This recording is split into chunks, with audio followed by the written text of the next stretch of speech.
pada hari ini, pertandingan ini bukanlah Akademi Fantasia.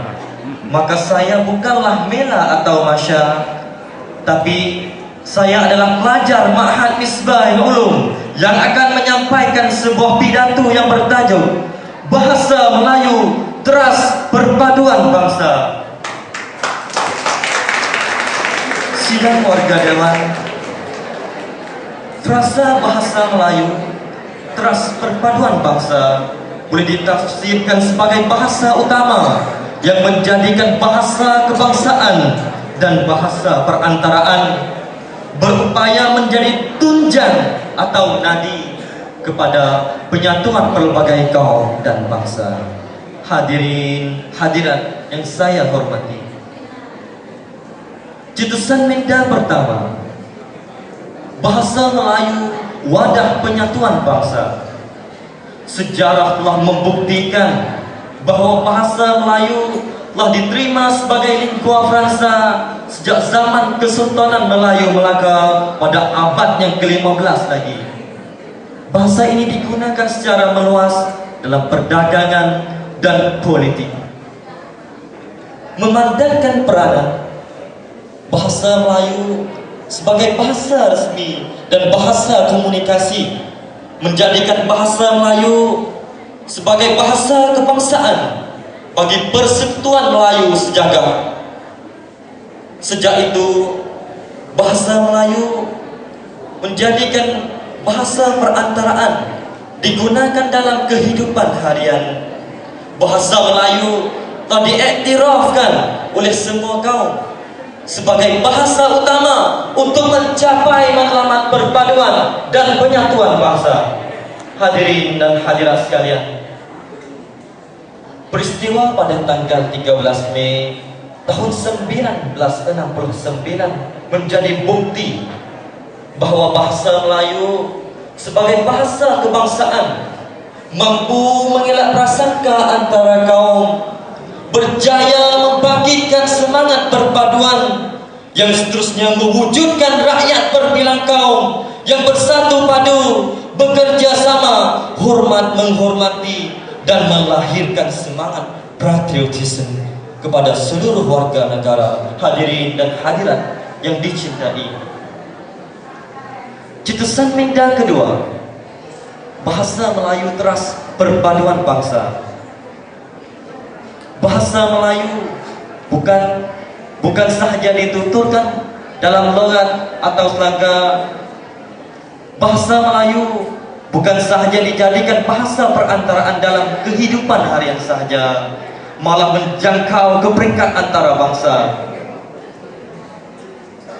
Bahasa Melayu dituturkan dalam logat atau selangga mengikut negeri-negeri tertentu, tetapi apabila dituturkan bersama orang bukan Melayu, maka bahasa Melayu yang standar akan digunakan. Gerakan Cintailah Bahasa Kita yang telah dilancarkan oleh para intelektual di Nusantara, kau membuktikan betapa seriusnya umat Melayu menjadikan bahasa Melayu sebagai bahasa komunikasi utama. Bukti yang jelas ialah dengan adanya pertandingan pidato dan ujian bertulis seperti pada kali ini dan juga antara bangsa nanti. Hadirin hadirat yang saya hormati, Mariam Eten menegaskan dalam karyanya berjudul Bahasa Kebangsaan. Bahasa kebangsaan adalah untuk menerbitkan inspirasi dan semangat kebangsaan. Itulah kata Mariam Eten. Dan Awang Sarian juga mengatakan proses pembinaan negara ialah proses pewujudan negara bangsa yang berasaskan jati diri dan perpaduan rakyat berbilang kaum. Dalam konteks ini, bahasa Melayu menjadikan unsur pembinaan rakyat Melayu dan sebagai unsur perpaduan bagi semua kaum. Menurut Dr. Teo Kok Siong, Profesor Sosiolinguistik Bahasa Melayu di Universiti Kebangsaan Malaysia atau UKM, mengatakan bahasa kebangsaan adalah bahasa perpaduan dan penguasaannya yang baik. Mutunya dapat mempertingkatkan komunikasi dan interaksi antara kaum.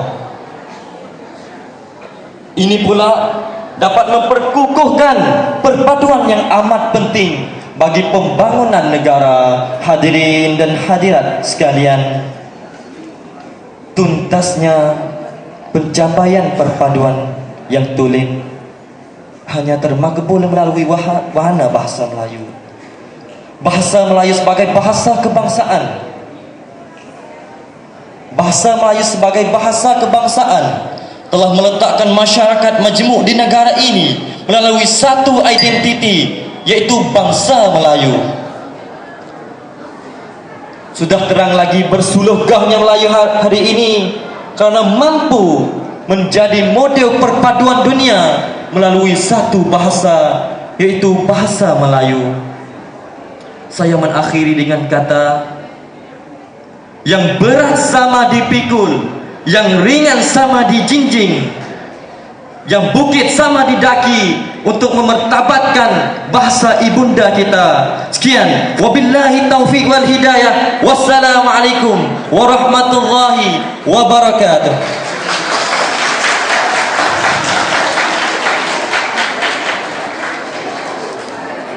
Petang-petang berolahraga, bermain sukan, kuatkan tenaga.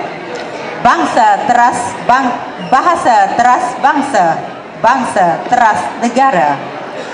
Sekali lagi majlis ucapkan terima kasih kepada adik kita adik Awabin bin Hilmi, wakil dari sekolah Misbah El Ulum. Tepukan gemuruh sekali lagi kepada saudara Awabin. Hebat sekali.